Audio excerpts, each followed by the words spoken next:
Hello అండి, welcome to వంటల మోగం. ఈరోజు ఇంకో మంచి రెసిపీతో వచ్చేసానండి. మిల్లెట్ నూడిల్స్ ఎలా తయారు చేసుకోవాలో చూపిస్తున్నాను. మైదా మంచిది కాదు కదండి, అందుకని మిల్లెట్తో చేసే నూడిల్స్ ఎలా చేయాలో చూపిస్తున్నాను.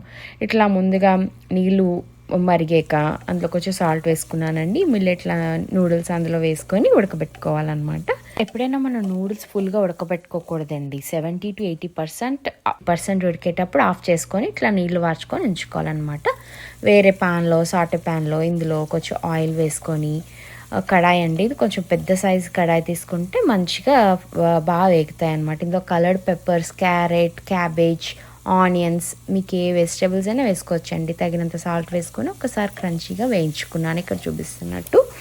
అది కొంచెం వెజిటేబుల్స్ కూడా క్రంచీగా ఉండాలండి, ఫుల్గా ఉడికిపోకూడదు. ఇక్కడ సోయా సాస్ తీసుకున్నాను, 1 టేబుల్ స్పూన్ సోయా సాస్. ఇక్కడ చిల్లీ సాస్ తీసుకున్నాను, ఇది నాకు తగినంత వేసుకున్నానండి, స్పైస్ లెవెల్ బట్టి వేసుకోవాలి. ఇక్కడ హాట్ అండ్ స్వీట్ సాస్ వేసాను. ఈ 2 సాసులు మస్ట్ అండి, అవి వేస్తేనే ఆ ఫ్లేవర్ భలే వస్తుంది అనమాట నూడిల్స్కి.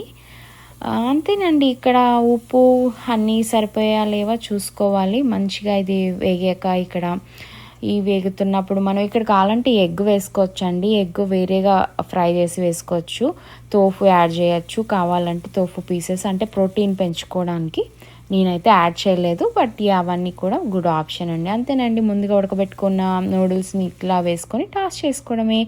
ఎంతో యమ్మీ యమ్మీ మిల్లెట్ నూడిల్స్ రెడీ. చాలా టేస్టీగా ఉన్నాయండి. అమ్మో ఎలా ఉంటాయి అనుకున్నాను, కానీ చాలా బాగుంది. దాంతోపాటు ఈ టేస్ట్ మేకర్ లాగా ఒక పౌచ్ ఇచ్చాడు, పౌడరు, అది కొంచెం వేసానండి, చాలా బాగుంది. Yummy noodles ready. Thanks for watching.